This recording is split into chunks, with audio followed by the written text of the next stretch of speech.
Well, welcome to another episode of Practical Business Owner Ideas Series. We are so excited today. My name is Kurt Geldner. I'm the Director of Business Owner Services for Stearns Financial Group. And I am just so excited today to have Dan Flaherty with me today. Dan is the founder of Mountain West Consulting. And what you're going to be excited about are a couple of things. First of all, he works very closely and has a real interest in using grants, which I will say is one of the most important parts of our conversation. We'll talk about that. But his business is to help companies with their sales and business development initiatives, whether that be in the role of providing a resource as a fractional resource or himself involved in coaching and really helping with strategy. So I couldn't be more excited. Dan, welcome. Glad to have you today. And I'm just going to ask you just give me a little overview of yourself and what you do and how long you've been doing it, and just for the audience to get a good flavor for who you are and what you do.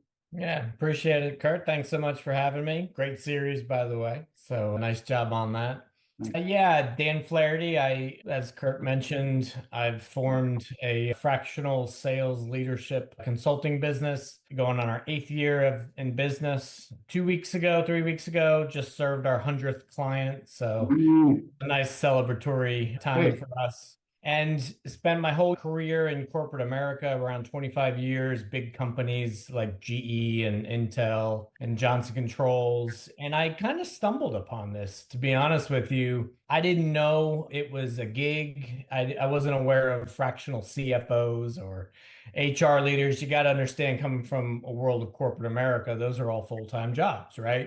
Right. Very expensive full-time jobs at that. And the other thing I didn't understand at that time was the world of the small business owner. Didn't understand what entrepreneurs really did in America and really how much they employed. You know, the backbone of US jobs are small businesses. So it was interesting getting to know this community. And one thing really kept on coming up, and that is they fundamentally just don't have access to the resources that I just took for granted in corporate America, right? I mean, if I needed a role, I went to my HR leader, they posted it, they paid for it, and I had my role. It was that simple. And that's just not, quite frankly, how the world of small business, as you know, works. Right. So it was a lot of fun learning into that, and took a little bit of time, but sitting here 7 years later, look back on it, boy, I tell you, I wish I would have figured it out earlier. Yeah. Well, listen, I mean, I'll be the first one to tell you, Dan's done a lot of great work to the audience. Dan's done a lot of great work with folks that I happen to know, and just wildly complimentary. I know we have a couple of mutual friends, Abby Donnelly being one of them. And so just been very complimentary of your work. So that's why I'm so excited. One of the reasons to have you on here. You mentioned something, and that is that a lot of small businesses don't have access to a resource in a full-time role, in a business development role. And you've heard this a lot in business. Marketing and business development are something that, seemingly falls to third, fourth, fifth priority. Okay. And then when you get involved and are able to kind of isolate it into an area that, that really has dramatic impact on the business and how to actually fit a value into that space yourself, right? So the first question I really have is, talk a little bit about the power of using a fractional resource, because you built your whole practice around that idea. I know you have multiple kinds of models, and maybe for the audience, just help them understand how those models look and, kind of your sense of the outcomes of the different types of models. Yeah, no problem. It's a great question. I'm just going to keep it very high level, super simple, right? Yeah. The fractional model makes sense regardless of the discipline: finance, HR, sales, marketing. You get access to higher caliber talent that you don't have to pay a full price for. I mean, that's ultimately the economics of why fractional makes sense. You're not ready for full-time yet. You don't have the funding available for full-time yet, but you need something. And it's interesting, that something is always about what's the catalyst in your business that's requiring you to do something different than you've been doing. So, for example, in sales, most business owners start the company. They do all the selling, right? They came up with the idea. They're the lead salesperson. They're the chief cook. They're all roles. And they're quite successful being that lead salesperson. But at some point in time, that recipe is going to run its course. So the catalyst is typically for a business owner, I ran out of hours in the week. I never see my family. I really do need a work-life balance that I don't have. That's what we see in our typical client is when someone self-realized that, okay, I think I can grow this further, but it's not me. So in other words, right, if you need a heart transplant, you're going to go hire a cardiologist. You're not going to keep trying to self-operate this problem.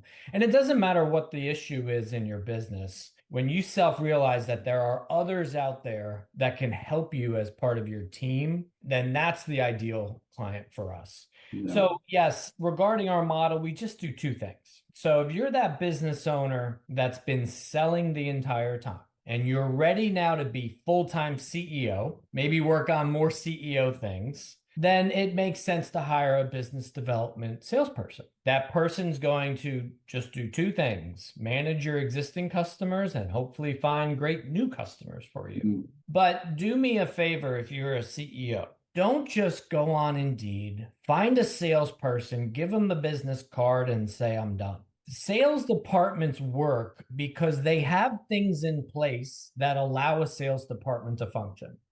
So our model's unique in that we have 35 deliverables that we put in place before we hire the salesperson. And where did we come up with that crazy number? Well, those were the 35 things that kept me up at night running billions of dollars. If they weren't working well, I wasn't sleeping well. So our goal is let our clients sleep well, let them not make the same mistakes, that we've made. So in that case, we'll come in, we'll put the sales department in place and then hire the right person into that environment. You're going to get the best caliber doing it that way because great salespeople are going to know if a good sales department's not in place. And then the final thing we do in our model is we run a sales team. So if you have a sales team, say a few salespeople, and you've been that leader, that department leader, again, go be CEO. We'll then manage the team every week.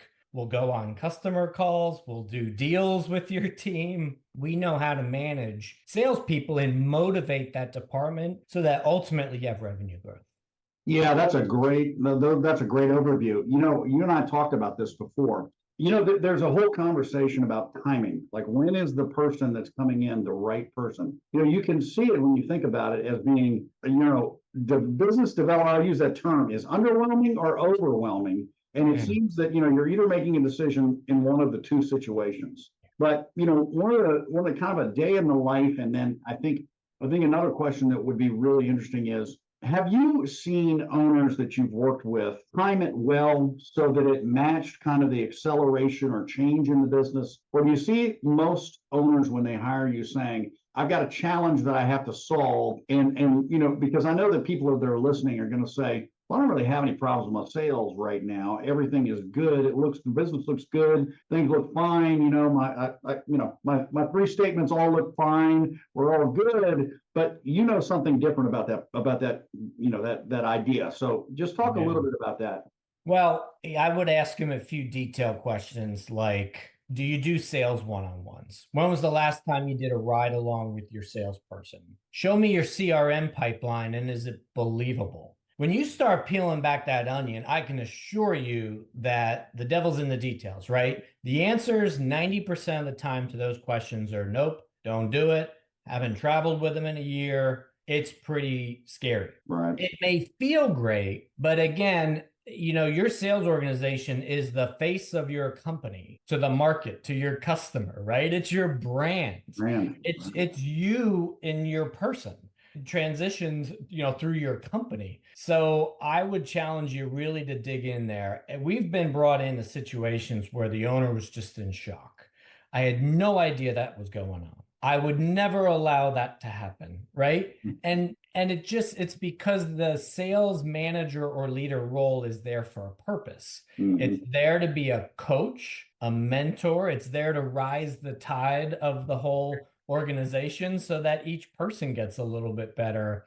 And I have not seen, Kurt, a CEO do the CEO job plus that really well. Hard to do. And EOS tells you can't do it anyways. Right. You got to have a name in each leader box of your org chart. Now, to your point on timing, again, there's got to be a catalyst. We say no all the time when we speak to business owners, because I ask them a pretty simple question. I say, look, what are you going to do with all this extra time? Because I'm going to take the whole sales department on my shoulders. I'm the one losing sleep at night if the revenue's not growing. So what are you going to do with all that extra time? If they stutter or if they haven't thought about it, they're not ready yet. Yeah. Frankly, right? They're not ready yet. So that's always a great conversation, because then they come back 3, 4, 5 months later when they have a strategic plan. Okay, we're going to create a new product. We're going to create a new channel. We're going to expand. They're going to do what CEOs should be doing and find some vision into the future. And then we just go execute it. So that's great too. I mean, let me ask you this question. When you and your team get involved, because you just made a great point, a CEO who's running a business that says, I know I've got a gap here and I need to get this fixed, and let me go and prescribe how I fix that. But there's a vacuum somewhere in the business. And so my question to you is, you mentioned that this person goes back and figures it out and comes back. Are there times when you get involved from the perspective of your role in helping define what that gap is and helping that CEO and being involved yourself? Yeah, we spend a day a week in person at the client minimally. And if we're hired as the head of sales running the team, we actually have a business card that says it. It's their business card with our name on it. Because if we go to a trade show or we travel and we're doing a big customer deal, the customer's never going to know we're 1099. Yeah. They just see a sales leader involved for strategic reasons on a deal. Yeah. So yeah, being in the business, taking full accountability, that's our role, right? Because we're saying the CEO doesn't need to do that. They need to go do CEO things. We do create issues. I mean, there's no question, right? Because in most cases, there's never been a sales leader before. Right. So all of a sudden, we're having conversations with the factory, for example. Hey, do we have enough production capability for this growth that's coming? Okay, that's a big discussion, right? They kind of look at us like, well, we've never really looked at it that way before, but it needs to. So yeah, we have a wonderful network of other resources in each city we serve, where if you have operational challenges, finance challenges, people challenges, we've got great partners that will help in those areas. But that is our role, right? As any senior leadership team member needs to be looking across the organization and seeing gaps or vacuums in advance of them becoming a problem. That should be what every leader's doing. Well, and that is a perfect segue into my next question. And thank you, because that, again, I'm a business owner listening to this conversation. And when I'm thinking about placing someone expert like yourself in my organization, then I'm asking myself, what about the rest of the organization? If I have someone that's not at Dan's level in their roles, what do we do? So that was a great answer. But when you think about your kind of your ideal client idea, what is your ideal client idea? Revenue, size, people, just kind of, what do you call that, and how do you describe that? If you are a CEO and you've made it to $1 million, bootstrapping the thing, doing all the growth and finding all the customers yourself, you've beat out 96% of your peers. 96% of entrepreneurs fail making it to $1 million. So at that point, there's probably a need for a first salesperson, because it's going to be a challenge getting it to 2 million with the same way you've been doing it, getting it to $1 million, unless you somehow magically find double the hours in a work week, right? Like that's really the only variable. Now, once you're in the 5 million plus range, you probably have salespeople. And at that point, I just want to ask a CEO, right? Do you enjoy the job of managing the sales team? The answer is we get back. I don't know what they do all day. I think they golf a lot. They have expensive dinners. I don't remember an order coming from a trade show in years. This is what I'm listening for. Because those are fundamental problems. Oh, yeah. But, most CEOs don't want to really monkey with the sales team. They think they're Monet. Right? Like they're this artist and you can't mess with Monet. Not true at all. Yeah. Sales is 90% scientific, maybe 10% artistic. The best salespeople do the right things every day, every week. And, maybe they don't write them down, but they definitely have an action plan and things they do, tasks every week that have worked for them. They're really good at never doing something that doesn't work, right? The good ones. Right. So all you need to do is scientifically break that down, write it down, and then make sure the whole team is doing it consistently. And you'll see 20, 30, 40% growth just by taking that approach. Yeah. But you got to roll up your sleeves. I mean, it's detailed work and you're working on the basics. Professional athletes are professional because they've mastered the basics. They run the fastest, they jump the highest, they're the strongest. That athlete has spent an enormous amount of time on those basics. A sales team is no different. Don't worry about the finesse of the jump shot. Get the basics down first, and you'll see great growth to get you to that next level. And then, okay, maybe try and work on the finesse of the jump shot, right? But I'm telling you, I've never run into a situation with a client now at over 100 companies where they've done the basics well. They're actually the worst at the basics. That's what fascinates. And that's why we're so valuable, is because honestly, it's not rocket science. It's just a lot of work. Hence, 35 things that we have to do. Right. Yeah. And that, listen, I don't know if you've heard of this book before. There's a book written by Angela Duckworth that's called Grit. And she talks about this concept of doing the basic things, and the results of doing the basic things lead to excellence. You have to have skill in there too. So, I mean, I know you find those elements of skill in people and you do that evaluation. One of the things that you and I have talked about before, and I think this might be a good conversation for folks listening, talk about some trending, talk about some things that you kind of see as, I'm not going to say business trends. I won't constrain you to that idea, but think about some trending that has caught your attention as a part of what you do, and maybe mention some of those trends, that you're seeing. So I'm going to date myself, right? Like when I started selling 25 years ago in big companies, we did most of our deals on the golf course. I was selling the doctors, radiologists, selling very large, high capital equipment. And that's just where it was done. And that is not how today works, even in the medical industry, right? And even that industry's changed. And COVID has taught us all that, okay, maybe I didn't need to jump on 8 airplanes a week. But at that time, it was very much taboo. If I would have told my manager that I'm doing this, big deal, I think I'm forecasting this big deal, it's coming in, I've got a Zoom call next week to try and close them. Honestly, I might have been fired. Yeah, right? Like that's just, that wasn't in our vernacular. But today, it's absolutely a tool. It's a tool in a salesperson's tool bag.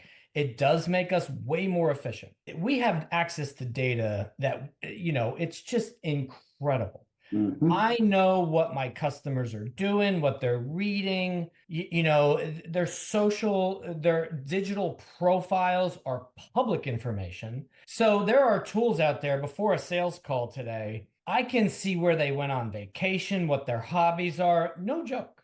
And I know all of this so that I'm assembling a profile so that I know how to then manage that sales call. In the past, what in the world was I doing, right? I'm calling up their buddies. Maybe I'm calling up some of my team. Hey, do you know Joe? What's his wife's name again? I forgot about that, right? Like you're so much more efficient in the sales seat than you've ever been. Most small business owners are way behind the curve, way behind on that. And so we come in and show them these tools that world-class organizations right now are absolutely using. And just that alone wows them. And it's a lot of fun, right? Bringing all that into an organization, that's a lot of change management. But, it takes a month or two and all of a sudden the metrics are better. The win rates are better. The customer engagement's better. That's what's a lot of fun to just be part of. Yeah, well, and I think that's a great message for the folks listening, because there are, to your point, everybody says this, and of course I say this often that I know some business owners that can't spell AI, but the truth is, the reason that I say that, it's a joke, but the reason I say that is that it's a tool like the ones you're discussing, maybe not as practical right now. But I read a great article in Harvard Business Review over the weekend about the idea of using AI for competitive advantage. And the idea of using AI for competitive advantage is not to use it for 8 things that aren't your competitive advantage. Take it and use it for the one thing that makes you really, really good, and figure out how to be really, really better. And so I get your point precisely about, technology and driving things. And that leads me into what I think is my favorite topic in the conversation. And we'll spend our last few minutes talking about this. That is your whole concept of grants, Yeah. and using grants. And, when you told me originally about the use of grants, I had that jaw-dropping moment where I just sat there with my mouth open Yeah. because A, I didn't understand it, never heard of it before. B, when you explained how practical it was for a business owner, it was like, why wouldn't everybody do this, right? Which of course is the question that you ask. And then lastly, it opens the door to so many possibilities. So with that introduction, I'm going to shut up and I'm going to let you explain the grant idea and your use of them over the years, and just maybe some of the results that you've seen from it. Yeah, every business owner is going to be thinking the same thing here in a few minutes. It sounds too good to be true until it's not, right? Right. Because we've stumbled upon many things. This is another one of those. My father's a small business owner and he was utilizing one, told us about it. And then of course we researched the heck out of them. The government really does have programs to help small business owners. You're not going to find it on a billboard next, on your nearest highway. They are not well publicized. Many of them can't be advertised. So a lot of us who, when we went through COVID and we saw all this free money being delivered, we got this negative connotation around that money. These programs predate Obama. I mean, they have been in place for a very long time. They're very tactical, very specific. COVID money just felt like a broad brush. So I think this is why these programs have survived and honestly are quite successful. So there's so many of them. What we do when we're engaged at a client, to our point before, when we're part of the senior leadership team, we're seeing issues all across the business. There are grants specific to all of those problems, like hiring, retaining employees, building a factory, expanding a factory, moving my headquarters. These are all challenges that most business owners are going to see themselves in front of at some point in time in their business journey. There are specific grants for every one of those I just said. And again, it's not managed by one team, one group. There's not one web page you go to. It really is, some inherent knowledge that has to be part of it. And that's the role our organization has played. We've just decided, hey, we're going to be the grant experts. Because if I'm working on growth and I see the factory can't keep up and the factory needs to grow, but we don't have any capital for that, now I do. Now I've got a solution for that owner. Right. And I mean, we're known for growing companies. We're well known for the grants, the capital that we've brought in, really these life-changing events to a business owner. That's in our reputation. And I just challenge, any business owner can jump on my personal LinkedIn page, see the recommendations. And most people are saying, yeah, they grew my company, they did a great job, but then they found us grant money, right? I mean, that's the excitement in the tone. So, far too many to just describe them here. I do have a number of webcasts that have been recorded where I go into detail on, say, 5 of them. And I give 20 examples of how our clients use the funding. But again, it's all across the board. It doesn't have to be in sales at all. In fact, most of our clients end up using the funds for really significant business problems. Because again, we're going to grow the company and we're no longer a problem in the sales department. Right. But by no means is there not an opportunity in other areas. So just a quick follow-up to that. Could you just describe kind of the ranges dollar-wise? I know it's really broad, but just maybe what is the range in terms of? No, great question. They start at tens of thousands of dollars. So the one I want everybody to pay attention to, if you train your team today, I mean, you should be, but say you even have hope and aspirations of training your team, don't spend money on training. There's a grant for that. And the training could be anything. Sales training, ISO 9001 training, leadership training, whatever. But in the government's eye, if you train your employees, they will be loyal to you. They will increase their skills. And therefore, job retention happens. They've done the studies, right? Companies that don't train their staff or really take care of their people well, they tend to lose employees. They have high turnover. Right. So the government doesn't want turnover. They want stability, a tax base. There's money for training. So that starts at tens of thousands of dollars. And I mean, the highest we've ever done is $1.7 million. That we had a plant in West Virginia. We were the number one employer in this town in West Virginia. My client thought he was getting every single grant dollar that the entire state had because he was the number one employer, right? Not at all. We found him 1.7 million and he expanded his factory to keep pace with the 35% sales growth that we were producing in sales once we got the sales team. Right. So 1.7 million. And we did the ribbon cutting with the governor. It was the largest per capita deal the state of West Virginia has done for a small business owner. And so that's our role, right? Like that's the value we bring in addition to just sales growth.